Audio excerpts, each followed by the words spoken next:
Welcome to my YouTube channel. आज हम सांख्य दर्शन पढ़ेंगे, जो 60 दर्शनों में सांख्य दर्शन सबसे प्राचीन दर्शन है और सांख्य दर्शन यथार्थवाद के भी करीब है। जानेंगे क्यों।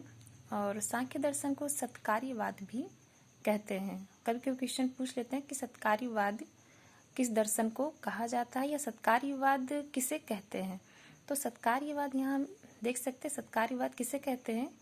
कार्य कारण सिद्धांत, कार्य और कारण के सिद्धांत को हम सत्कार्यवाद कहते हैं। ठीक है। सांख्य दर्शन का ऐसा मानना था कि जो कार्य है वो कारण में पहले ही विद्यमान रहता है। ठीक है।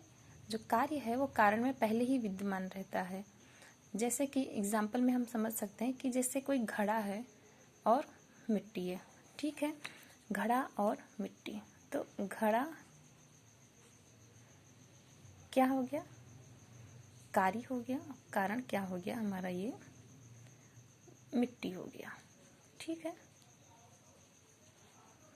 तो जो मिट्टी है वो घड़े में पहले से ही विद्यमान थी, अव्यक्त रूप में विद्यमान थी मिट्टी।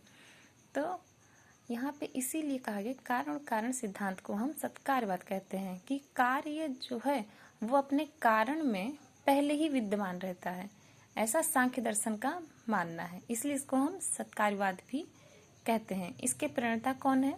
महर्षि कपिल हैं। इनके ग्रंथ कौन कौन से हैं? 2 ग्रंथ हैं इनके, सांख्य सूत्र और तत्व समास। सांख्य सूत्र में 537 सूत्र हैं और तत्व समास में 22 सूत्र हैं। सांख्य दर्शन जो है वो प्रकृति और पुरुष के से निर्मित मानती है। इनका मानना है कि प्रकृति और पुरुष क्या है, वो इस ब्रह्मांड का रचयिता या निर्मित कहा गया। इस योग से ही हम ब्रह्मांड की उत्पत्ति हुई, प्रकृति और पुरुष से। प्रकृति हमारे यहाँ पे क्या हो गया, रजोगुण, तमोगुण और सतोगुण। और पुरुष यहाँ पे क्या है, आत्मा। यहाँ पुरुष से मतलब मैं नहीं है, आत्मा से है। ठीक है। प्रकृति जड़ है, पुरुष चैतन्य है। ठीक है। देखते हैं यहाँ पे क्या कि जो प्रकृति है वो त्रिगुणात्मक है। ठीक है। क्या है? त्रिगुणात्मक। लिख लेते हैं,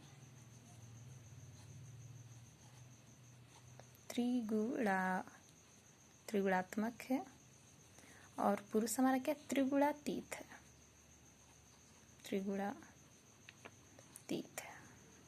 जो प्रकृति है वो त्रिगुणात्मक, 3 गुण है। और पुरुष जो है कहते हैं कि पुरुष जो है वो इन गुणों से परे है, त्रिगुणातीत है। ठीक है। प्रकृति की 23 प्रवृत्तियां मानी गई हैं, आगे हम चर्चा करेंगे नेक्स्ट वीडियो में। और सांख्य दर्शन के 25 तत्व माने गए, मोस्ट इम्पॉर्टेंट है। ये आता है क्वेश्चन, कितने तत्व हैं? 25 तत्व हैं। 25 तत्वों की व्याख्या हम अगले वीडियो में करेंगे। ठीक है। और शिक्षण विधियां इनकी कौन कौन सी हैं? प्रत्यक्ष विधि, अनुमान विधि, शब्द विधि। कौन कौन सी है? प्रत्यक्ष, अनुमान, शब्द। प्रत्यक्ष जैसा कि अनुभव और प्रत्यक्षीकरण, अनुभव प्रत्यक्षीकरण के अवसर इसमें मिलते हैं। तो हम कह सकते हैं कि जो हमें दिख रहा है वही हम मानेंगे। तो यहाँ पे देखिए आगे ना, यथार्थवाद कहते हुए कि सांख्य दर्शन जो है यथार्थवाद के करीब है। क्वेश्चन आता है, बहुत इंपॉर्टेंट है। और अनुमान विधि मतलब इंद्रियों से जो परे है, जैसे कहते हैं ना सही है, गलत है, इस तरह के आ जाएंगे इसमें। और शब्द विधि दृष्टांत, उदाहरणों का उपयोग इसमें होता है। तो आज हम जाने हैं कि सांख्य दर्शन क्या है। सांख्य दर्शन बहुत इंपॉर्टेंट ये दर्शन है, अधिकतर क्वेश्चन इसमें से आते हैं। फिर वो यूजीसी नेट है या फिर पीजीटी है, कोई भी एग्जाम है, सांख्य दर्शन बहुत इंपॉर्टेंट है।